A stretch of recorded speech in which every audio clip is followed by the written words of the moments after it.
What really happened behind closed doors that day?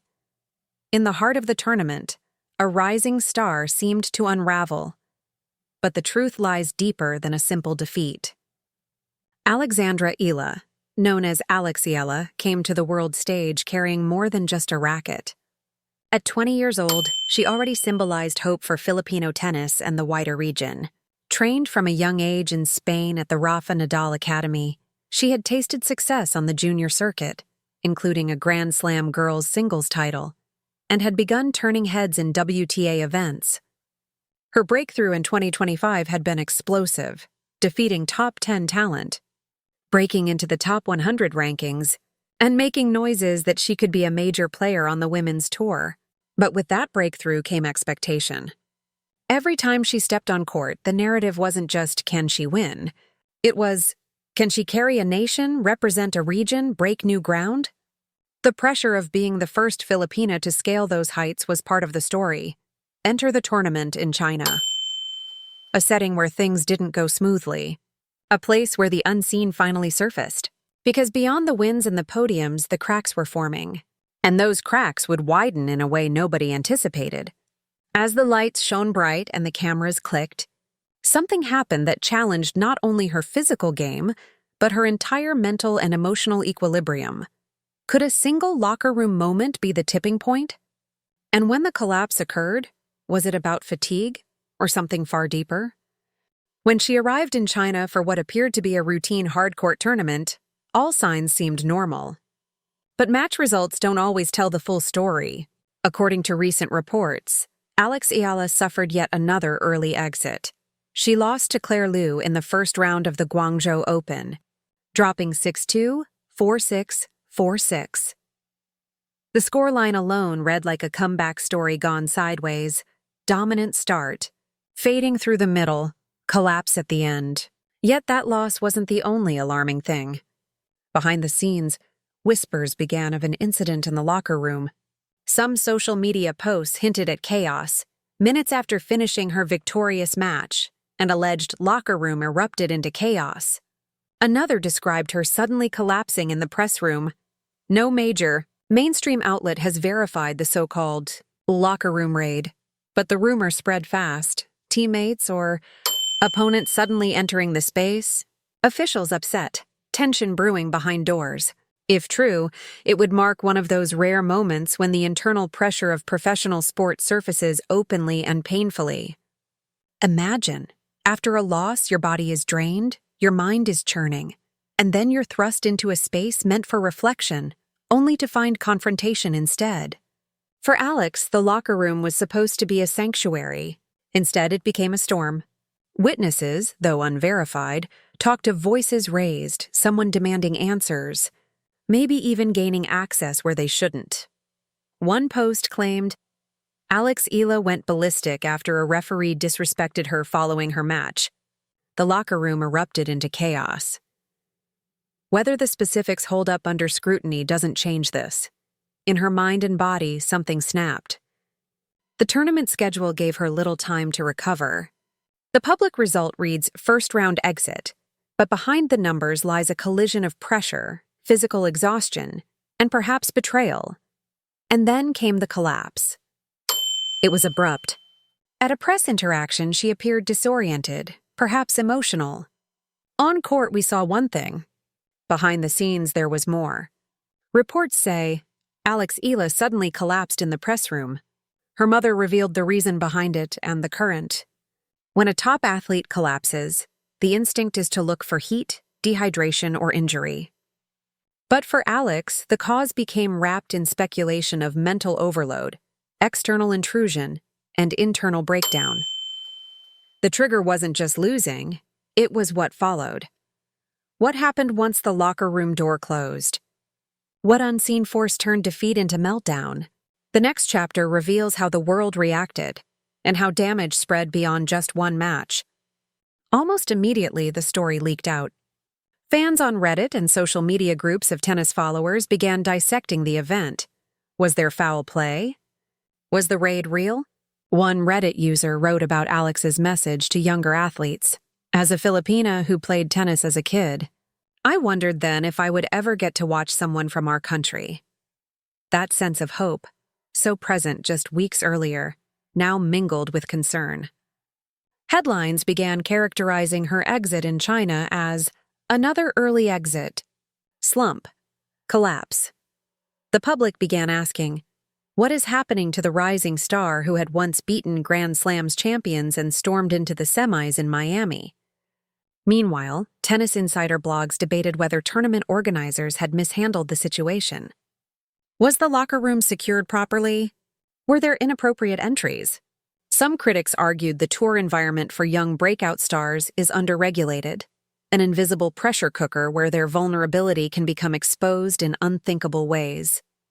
On the Filipino side, supporters rallied around her. One Facebook post declared, Eala confirmed she will return to the Philippines. Admitted in tears that, I had a serious problem after the WTA final. Whether that quote is fully verified or partially, speculative doesn't matter in symbolism. The idea that she personally experienced a serious problem, that she broke into tears, is resonating. Social media split between two camps. Supporters who believed she was victimized or blindsided by outsiders, and detractors who asked whether she was simply not physically ready for the relentless tour. Comments ranged, breaking, Eala's devastating collapse at Guangzhou, mental breakdown analysis, and also, heartbreak in Guangzhou, outclassed by Claire Liu in shocking loss. The atmosphere of scandal teased beyond sport, into personal vulnerability. Because Alex represented more than just one match, she was a symbol. When that symbol wobbled, the public reaction intensified. The locker room raid took on a life of its own, panicky rumors, fan theories, and athletic gossip. Was someone in? Was she confronted immediately after the match? Did officials enter? Nobody stepped forward with a full account, but the mere suspicion reinforced the narrative of a star under siege. And every time she lost, every early exit, every stumble, the narrative darkened. This isn't just a slump, it's a symptom. The public began asking, can she withstand this level of scrutiny? Is the weight too much? When the world watches, the athletes hide. But sometimes what hides becomes exposed. The crisis was now out in the open. What would the fallout look like next? Once the story of the alleged locker room intrusion and collapse gained traction, consequences rippled quickly. For Alex, the immediate cost was her performance. The scoreline in Guangzhou was just the tip of the iceberg. Physical form, confidence, and emotional energy all eroded. Tournament draw after draw, she exited early. The slump became consolidated. Back home, the expectations turned into questions. Has the Philippines' rising star lost her way? Filipino media and fans alternately offered support and expressed frustration. Some called for more transparency from her team. Others looked to the match schedule. Are the tournaments too many? The rest too little? Within the tour ecosystem, quietly, there were critiques. Some insiders suggested Alex's coaching training team perhaps mismanaged her load.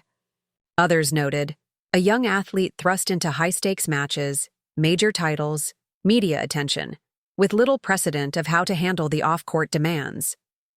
The alleged locker room raid added another layer. If true, why had security or the player's entourage allowed such intrusion? If false, why did nobody step up with a statement to stop the rumor mill? Her silence, or minimal explanation, left space for speculation. For many, silence equals guilt or fear. A backlash also formed around the narrative of mental health in tennis. When elite athletes collapse, the media tends to point to dehydration, heat, or injury. Rarely do they dig into pressure, intrusion, isolation. Alex's case began raising uncomfortable questions. Was she forced into a spotlight she wasn't prepared for? Did the tournament stop being about sport and become about spectacle? One Facebook post claimed, her mother revealed the reason behind it.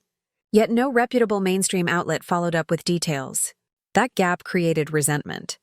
Fans asked, where is the truth? Why are we left with half stories? Meanwhile, other players' reactions were muted. Caution reigned. The tour's PR machine didn't want to highlight an internal breakdown. And so the story hovered in the gray zone between sporting defeat and personal crisis. And the result? The fallout is not just one match loss, it's a narrative shift. Eala's aura changed. She was no longer just the rising star. She became the one who collapsed, the one under scrutiny, the one whose locker room moment defined her. Maybe more than any win. That's the kind of burden few rising athletes face.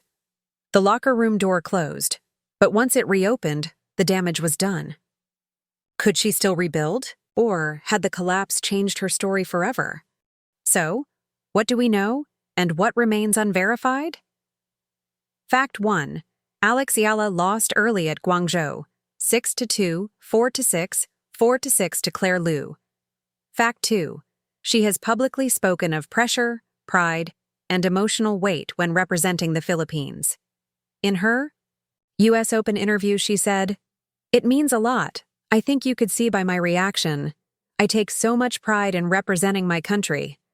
Fact 3. There is no verified mainstream report confirming details of the locker room raid, or that the collapse was medically or officially attributed to an intrusion or confrontation.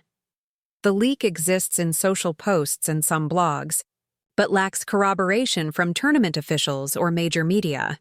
And so we face the tricky part of truth versus narrative. The story of the locker room incident may be partly myth, partly reality. But myth has power, especially when mixed with trauma and ambition. For Alex, even if the raid didn't happen in the way described, the belief that something invaded her space matters, because part of her breakdown, the collapse, may have been triggered not by a physical act, but by the perception of assault on her safe environment. Her response? Silent, minimal. Perhaps the team decided to protect her privacy. Perhaps they were uncertain what to say. But the absence of a definitive explanation allowed the story to metastasize. We also must consider her own mental and physical state. A young athlete, high expectations, tired body, noisy schedule, these are scientifically confirmed stressors. The collapse may thus be best understood not as a scandal, but as a symptom. The locker room incident, real or rumored, served as the spark in a highly flammable environment. And yet there is hope for resolution. Eala has already shown resilience. Her historic win at the U.S. Open, becoming first Filipino to win a main draw Grand Slam match in the Open era, suggests she can bounce back. The question now is, will she reset? Will she insist on boundaries, on mental health protection, on the sanctity of the locker room? Because if the story is about access, intrusion, meltdown, then resolution lies in reclaiming control. Perhaps the hidden truth behind the collapse isn't a single event, but a system. The system of expectation, the system of access, the system of pressure. The resolution then isn't just about bouncing back, it's about reform. And for Alex, taking control might mean rewriting her story more than winning matches. She collapsed, but perhaps she is rising. Is this the end of the story, or a new beginning? Looking back, the locker room moment and the collapse in China may become one of those pivot points in an athlete's career, one that changes everything or nothing, depending on how it's handled. For Eala, the question is whether the event becomes her defining moment or her catalyst moment. On one hand, the story carries caution. When a rising star is propelled by hope and pressure alike, the margin for error shrinks. Every defeat carries more weight. Every moment off court can overshadow every moment on. The alleged raid in the locker room, whether real or not, symbolizes a failure of containment, a crack in the fortress that was supposed to protect her. On the other hand, this could be the making of her legend. Because legends are not only built from wins, but from how they respond to collapse. If Alex returns, stronger, smarter, with new boundaries, new purpose, then what seemed like a breakdown may turn into a breakthrough. Fans will remember not only the locker room raid and collapse, but how she emerged from it. And for women's tennis and for Filipino sport, the implications ripple wider. The story raises questions of how tournaments support young players, how locker room protocols work, how mental health is treated. If the raid narrative holds even partial truth, it signals a vulnerability in systems that are assumed safe. Alex's experience becomes a case study, not just for herself, but for all rising stars. So what will the future hold for her? Will she openly address the incident, demand accountability, reshape her team and environment? Or will the event remain mostly rumor, an unspoken scar that lingers in quiet corners of her psyche? As viewers, we must ask, was this just a singular mishap, a match gone wrong and an awkward moment amplified, or is it evidence of a larger breakdown? The locker room raid narrative suggests more than sport. It suggests entry where there should be sanctuary, breakdown where there should be recovery. If that's true, Eala's next chapter will matter not just to her, but to the ecosystem around her. And you, the viewer, get to watch it unfold. Because this is more than tennis. It's ambition, intrusion, collapse, and resilience all in one. Was this just a rivalry, or the beginning of something much bigger? The roar of the crowd fades. The lights go out. But behind the scenes, the real story often begins. For Eala, the locker room episode and collapse in China may represent the darkest day of her young career, or the moment that catalyzed her rise. The question now is whether she chooses to be defined by defeat or to be reshaped by it. If you want to keep tracking her journey, the wins, the setbacks, the raw human side of sport, make sure to hit subscribe and ring the notification bell. Because this story is far from over.